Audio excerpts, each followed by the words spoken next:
दोस्तों, केदारनाथ दिव्य हिंदू मंदिरों में से एक प्रसिद्ध मंदिर है जो उत्तराखंड राज्य के रुद्रप्रयाग जिले में मंदाकिनी नदी के पास स्थित है। भगवान शिव को समर्पित केदारनाथ को केदारखंड के भगवान भोलेनाथ का दयालु रूप माना जाता है। उत्तराखंड में हिमालय पर्वत की गोद में केदारनाथ मंदिर 12 ज्योतिर्लिंग में सम्मिलित होने के साथ 4 धाम और पंच केदार में से एक है। धामों की यात्रा को सनातन धर्म में बहुत अधिक महत्व दिया जाता है, किंतु उत्तराखंड के 4 धामों तथा 12 ज्योतिर्लिंगों में से एक श्री केदारनाथ की महत्वता ही सर्वाधिक अलग है। यहाँ की प्रतिकूल जलवायु के कारण यह मंदिर अप्रैल से नवंबर माह के मध्य ही दर्शन के लिए खुला रहता है। यहाँ स्थित स्वयंभू शिवलिंग अति प्राचीन है। इस मंदिर का जीर्णोद्धार आदि गुरु शंकराचार्य जी ने करवाया था। अपनी कठिन यात्रा और प्रतिकूल मौसम की स्थिति के कारण केदारनाथ अक्सर भारी तूफान, भूस्खलन, लगातार बारिश आदि से प्रभावित होता रहता है। इस दुनिया में भक्ति की ऐसी कई घटनाएं हैं जो आप अक्सर सुनते रहते होंगे, लेकिन आज मैं आपको एक ऐसी घटना के बारे में बताऊंगा जिसमें भक्ति है, रहस्य है और है लोगों का अटूट विश्वास। मैं बात कर रहा हूँ साल 2013 में केदारनाथ में आई भयंकर आपदा के बारे में। इस प्राकृतिक आपदा में कई लोगों की मौत हो गई थी और बहुत से लोग ऐसे भी थे जिन्होंने उस भयंकर आपदा में केदारनाथ मंदिर के अंदर शरण ली थी, जिस कारण वो सभी आज इस दुनिया में जीवित हैं। साल 2013 में उत्तराखंड में आए विनाशकारी बाढ़ के दौरान केदारनाथ मंदिर के पास एक बहुत बड़ा चमत्कार हुआ। माना जाता है कि अगर वह चमत्कार ना होता तो आज केदारनाथ का मंदिर भी किसी को भी उस जगह पर देखने को ना मिलता। बाढ़ के कारण हुए विनाश और तबाही के बावजूद भी एक बड़ी सी चट्टान मंदिर के कुछ दूरी पहले आके रुक गई और आज भी वह चट्टान उसी जगह पर मौजूद है। चट्टान जिसे भीमशिला के नाम से जाना जाता है, जिसके बारे में कई मान्यताएं हैं। और क्या हुआ जब वैज्ञानिकों ने इस भीमशिला पर रिसर्च की, तो आइए विस्तार से जानते हैं इस विशाल चट्टान के रहस्यों के बारे में। 16 जून 2013 इस दिन केदारनाथ में इतनी भयंकर बारिश हुई कि वहां पर भीषण बाढ़ आ गई और इस बाढ़ ने सैलाब बनकर वहां पर सब कुछ तहस नहस कर दिया।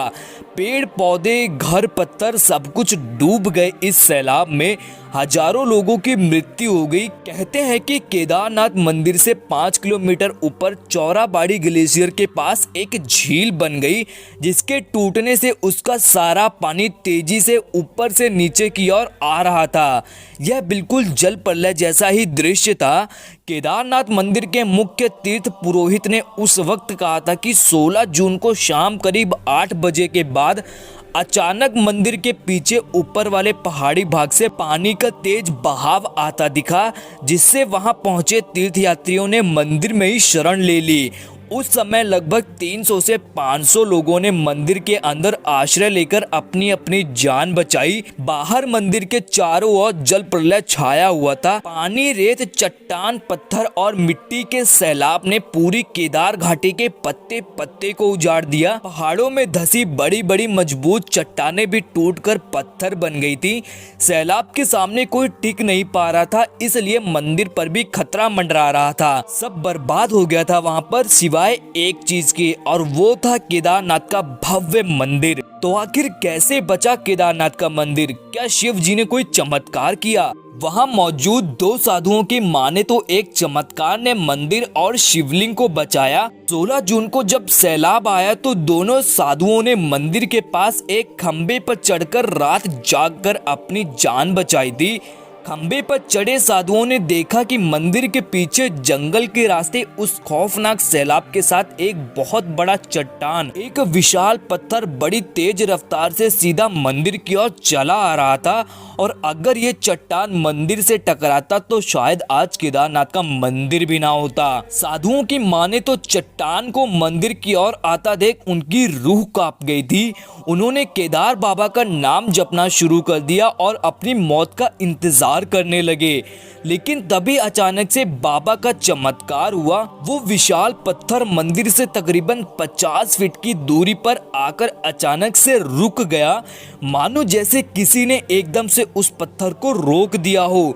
और उस चट्टान के कारण ऊपर से आता बाढ़ का तेज पानी दो भागों में बट गया और मंदिर के दोनों ओर से बहने लगा। उस चट्टान की वजह से ही केदारनाथ मंदिर और उसके अंदर शरण लिए हुए लोगों की जानें बच पाई। ये पत्थर कोई साधारण पत्थर नहीं था।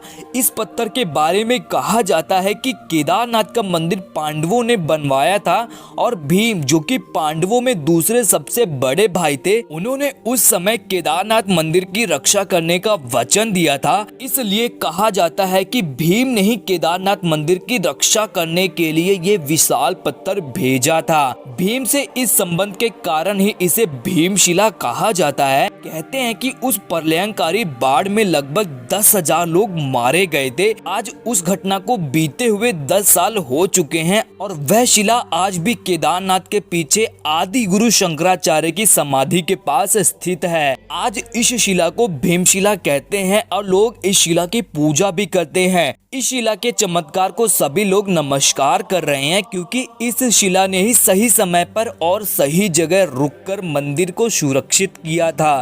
पूरा बाढ़ का पानी तथा उसके साथ आने वाले बड़े बड़े पत्थरों को इसी शिला ने रोककर केदारनाथ मंदिर की रक्षा की थी। डमरूनुमा भीमशिला की चौड़ाई लगभग मंदिर के चौड़ाई के बराबर है, जिसने प्रलय का अभिमान चकनाचूर कर मंदिर को तनिक भी क्षतिग्रस्त होने नहीं दिया।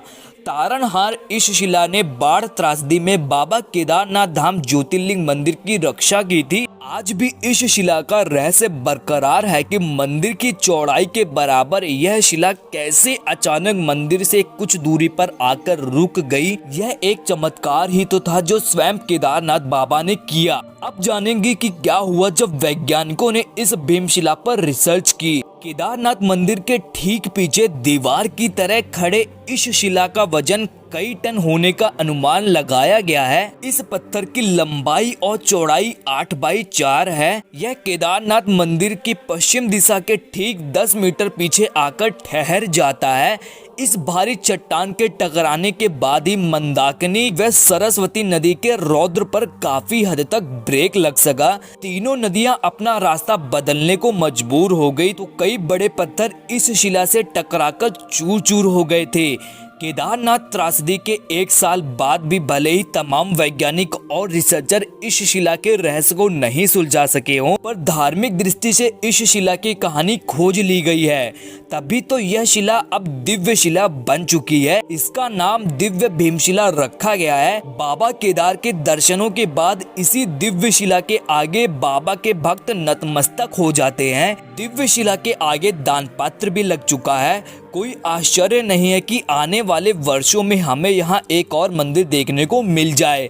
वैज्ञानिकों के तमाम रिसर्च इस दिव्य शिला के रहस्य को खोज पाने में अब तक नाकाम है। कोई भी यह बता पाने की स्थिति में नहीं है कि आखिर इतना बड़ा पत्थर कैसे यहाँ तक बहकर आ गया। उससे भी बड़ा आश्चर्य, अगर बहकर आया तो ठीक मंदिर के पीछे आकर कैसे ठहर गया। पत्थर भी उतना ही चौड़ा था कि मुख्य मंदिर के पृष्ठभाग को पूरी तरह से ढक लिया। नदियों के रौद्र रूप के दौरान जहाँ पूरा मंदिर क्षेत्र ही मंदाकिनी के मुख्य प्रवाह के बीच आ चुका था, वहाँ कैसे इस पत्थर ने नदी के प्रवाह को 2 हिस्सों में बांटकर मंदिर की रक्षा की। यह ऐसे तमाम रहस्य हैं जिसे सुलझा पाना किसी के बस में नहीं। आज भी तमाम वैज्ञानिक वहां रिसर्च कर रहे हैं, पर यह दिव्य शिला रहस्य ही बनी हुई है। जियोलॉजिकल सर्वे ऑफ इंडिया के डायरेक्टर डॉक्टर वीके शर्मा कहते हैं कि भारी बोल्डर बहकर जरूर आया है। मलबा जमा होने के कारण बोल्डर स्पीड नहीं पकड़ पाया।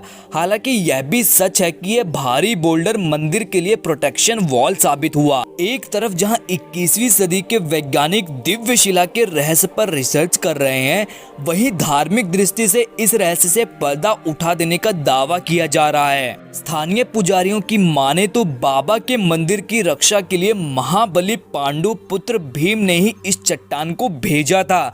तमाम वैज्ञानिक रिसर्च के बीच धार्मिक कथाओं ने एक नई कहानी को जन्म दे दिया है। स्थानीय पुरोहित हो या दर्शन करने आने वाले लोग, सभी की जुबान पर महाबली भीम की ही कहानी है। बद्री केदारनाथ मंदिर समिति ने भी दिव्य शिला को धार्मिक दृष्टि से स्वीकार कर लिया है। बकायदा इस दिव्य शिला का नामकरण करके इसे दिव्य भीमशिला का नाम दिया गया। केसरिया रंग से शिला के उत्तरी भाग को रंग दिया गया। यहाँ प्रतिदिन पूजा अर्चना की जाती है। जो लोग बाबा के दर्शन को आते हैं वे यहाँ भी अपना शीश नवाजना नहीं भूलते। अब तो वैज्ञानिकों ने भी मान लिया है कि जिस दिन केदारनाथ में त्रासदी आई उस दिन भीमशिला ने मंदिर को बचाने में प्रबल रोल प्ले किया। पानी के बहाव के साथ कई और बड़े छोटे बोल्डरों के टकराव से स्पीड कम हो गई। इसलिए कहा जा सकता है कि भीमशिला ने ही मंदिर को भयंकर बाढ़ से बचा कर रखा और भीमशिला को भविष्य में भी छेड़ने की संभावनाएं नहीं है। तो दोस्तों आज की वीडियो में इतना ही। बाबा के चमत्कार के बारे में आपका क्या कहना है? आप अपनी अपनी राय कमेंट सेक्शन में रख सकते हैं और कमेंट सेक्शन में हर हर महादेव लिखना बिल्कुल भी ना भूलें।